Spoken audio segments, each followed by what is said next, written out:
మాజీ మంత్రి కొడాల నాని గారు, గుడివాడ శివసేన మాజీ శివసేన సభ్యులు గారు, మీరు చెప్పినట్టే, మీ నోటితో మీరు చెప్పినట్టే చంద్రబాబు గారు గెలిస్తే చంద్రబాబు దగ్గర వెళ్ళి బూట్లు నాకుతుంటూ కాళ్ళ కాడ పడాలా, కాళ్ళు కాడ పడి బూట్లు నాకాలా. లేకపోతే మొన్న స్టూడెంట్లు వచ్చి మీ ఇంటి మీద కోడిగుడ్లు టమాటాలు వేశారు, రాజకీయం సన్యాసి తీసుకోమని. ఈసారి అలా కాదు, మిమ్మల్ని కొట్టి తీసుకుని చంద్రబాబు కాళ్ళు కాడ పడేస్తారు. జాగ్రత్త కొడాలని. ఆ రోజులు పోయినాయి. ఇంకా జైలుకి వెళ్తానికి మీరందరూ సిద్ధంగా ఉండండి.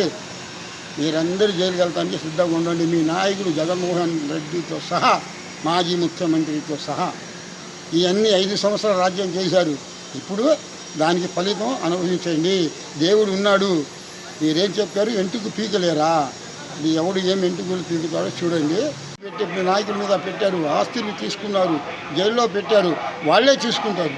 చంద్రబాబు వద్దన్నా వాళ్ళ మీద వాళ్ళకి కోపం ఉంది మీ మీద, ఆ కోపం వాళ్ళు తీసుకుంటారు. ఇప్పుడే మీకు నోటీసులు వస్తున్నాయి, చూపిస్తుంది. మీరు నోటీసులు వస్తున్నాయి. మీరు జైలుకి వెళ్తారు, తిహార్ జైలుకి. కవిత గారు పిలుస్తున్నారు, మీకు జాగ్రత్తగా ఉండి. మీకు నోటీసులు వస్తున్నాయి. మీరు కోర్టుకు వెళ్ళి సమాధానం చెప్పండి. అరెస్ట్ చేస్తే వెళ్ళండి, లోపల కూర్చోండి. చంద్రబాబు గారు అక్రమ అరెస్ట్ చేసినట్టు కాదు ఇది. మీ దగ్గర అక్రమ ఆస్తి కేసులు ఉన్నాయి.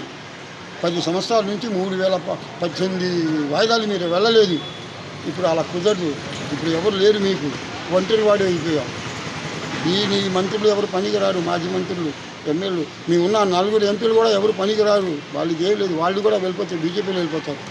వాళ్ళు కూడా బీజేపీలో వెళ్ళిపోతారు. చూస్తుండండి. మీరు వెళ్ళండి, హాయిగా చేస్తే రండి అసెంబ్లీకి. ప్రజా సమస్యల గురించి మాట్లాడండి.